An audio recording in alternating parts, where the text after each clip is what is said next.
Bali ito, panibago na namang 6/8 na H yung dulo. Bali ito siguro yung may relay. Bali kalasin ko muna yung top cover para makita natin kung anong problema.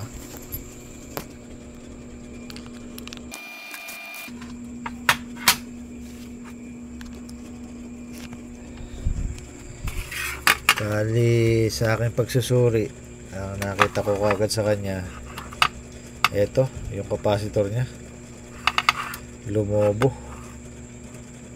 Yan o, bali lumobo siya. Bali kalasin ko lang, check ko lang kung yun lang talaga ang sira. Bali bago lang din yung lakasan nya, try muna natin palitan nyo kung magiging okay na yung andar nya. Bali kalasin ko lang.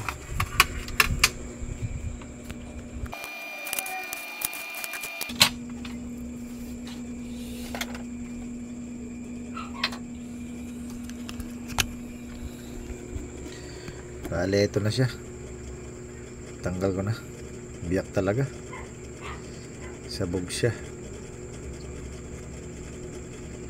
Bali ang value lang niya 3UF. Bali ang ipapalit na natin 4UF na para medyo maganda maging ground. Ayan ang 4UF. Bali salpa ko lang tapos testing na tayo.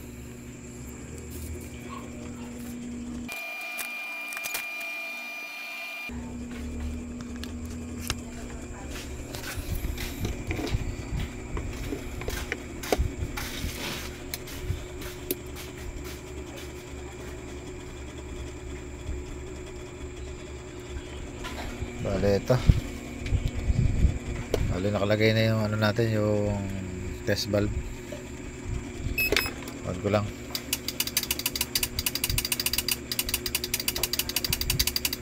Bali alala lumalabas ng kuryente walang ilaw yung test valve natin Bali palitan ko lang ng pindutan.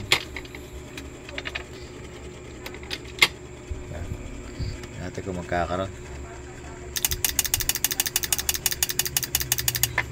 Bali wala. Try natin kung magkakaroon ng ponto.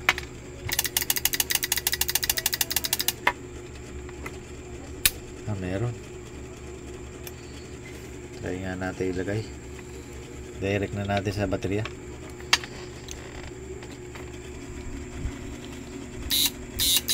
Bali yan, maandar na.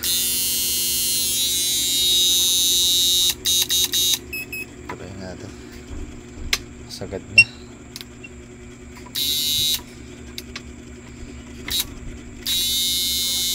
Bali yan, maandar na siya.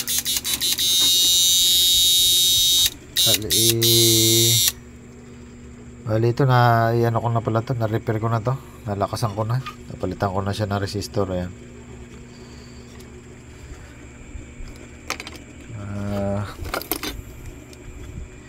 Sagad na pala to.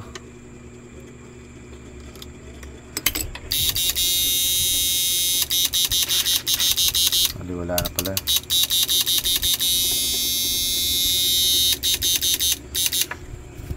Bali din sa may relay na inverter na to, may relay. Okay na. Bali naging sira lang niya ito, capacitor. Solve na yung problema.